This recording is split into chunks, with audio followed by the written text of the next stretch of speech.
জীবনে সফল হতে গেলে তিনটা ব্যাপার মাথায় রাখবেন, এটা বলে আমি শেষ করবো। তিনটা ব্যাপার ইনশাআল্লাহ, আপনি যে স্টেজের স্টুডেন্ট হন, আপনি যা চিন্তা করছেন আপনি সফল হবেন। এক নাম্বার, বাবা মার দোয়া নেবেন।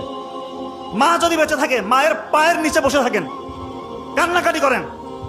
মারা অনেক সময় বয়স হয়ে যাওয়ার কারণে একটু উল্টাপাল্টা বলতে পারে, এটা মনে কিছু নেওয়া যাবে না। মা তো বলতে পারে, পা ধরে তাকে মাপ চান, ক্ষমা চান, মায়ের দোয়া নেন, জীবন বদলে যাবে।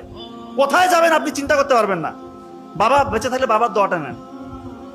দুই নাম্বার হচ্ছে অধ্যাবসায় লাগবে, অধ্যাবসায়টা লাগবে, এবং কিভাবে পড়তে হবে সেটা আমি বলেছি, সিস্টেমটা আমি বলেছি। নাম্বার 3, গোপন গুনাহ ছেড়ে দিতে হবে, গোপন ইবাদত করতে হবে। গোপন গুনায় যারা লিপ্ত, স্যার আমার মধ্যে ওই চিন্তাটাই আসতেছে না স্যার, আমি যে বিয়ে করবো ওই ওই মানে ওই তাকাটা আমার মধ্যে নাই, ওই আগ্রহটা আমি হারিয়ে ফেলেছি স্যার, আমি এরকম ছিলাম না। এই জন্য দয়া করে কেউ যদি এর আশেপাশেও থাকেন, দূরে থাকেন ভাই, ধ্বংস হয়ে যাবে। এমন গোপন গুনাহ এটা, এমন ভয়ঙ্কর ভয়ঙ্কর রোগ আপনার হবে যেটা বংশে আপনার হয় নাই কারো, এবং এমন রোগ আল্লাহ মাফ করে হতে পারে যেটা কাউকে শেয়ারও করতে পারবেন না। এই জন্য গোপন গুনাহ ছেড়ে দেন, আল্লাহ তাআলা খুশি হয়ে যাবে। আল্লাহকে রাজি খুশির জন্য গোপন গুনাহ ছেড়ে গোপন ইবাদত করেন, তাহাজ্জুদের সালাত আদায় করেন।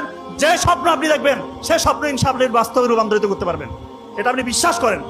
আমাদের ব্রেইনের একটা সিস্টেম আছে, আমরা জানিয়ে ভাবি, জানিয়ে চিন্তা করি, ব্রেইনের মধ্যে তখন রেটিকুলার অ্যাক্টিভেটিং সিস্টেম চালু হয়ে যায়, RAS বলে।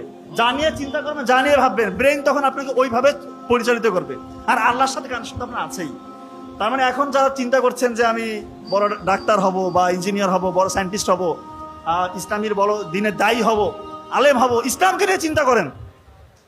700 শতাব্দীর দিকে ইসলাম কোথায় ছিল?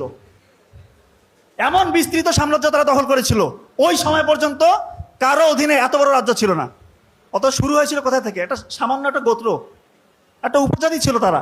নবী করিম সাল্লাল্লাহু আলাইহি ওয়াসাল্লামের বদৌলতে তারা গোটা বিশ্ব দখল করেছিল। তো আপনাদের মধ্যে এখন ওই চিন্তাটা জাগ্রত করতে হবে যে হ্যাঁ আমি পারবো। শুধু ডাক্তার ইঞ্জিনিয়ার হলে হবে না, এমন কিছু করতে হবে ইসলামের কাজে যেন লাগে। ইসলামের জন্য নিজেকে ডেডিকেশন নিয়ে আসি নিজের মধ্যে, যে ইসলামের জন্য আমি কাজ করব। গোপন ইবাদত করেন, আপনি যা চাচ্ছেন তাই পাবেন ইনশাল্লাহ। আশা করছি বুঝতে পেরেছেন। সবাই ভালো থাকবেন, আপনাদের মনের আশা আল্লাহ তাআলা পূরণ করুক। দোয়া রাখবেন, ভালো থাকবেন। আসসালামু আলাইকুম ওয়া রাহমাতুল্লাহ।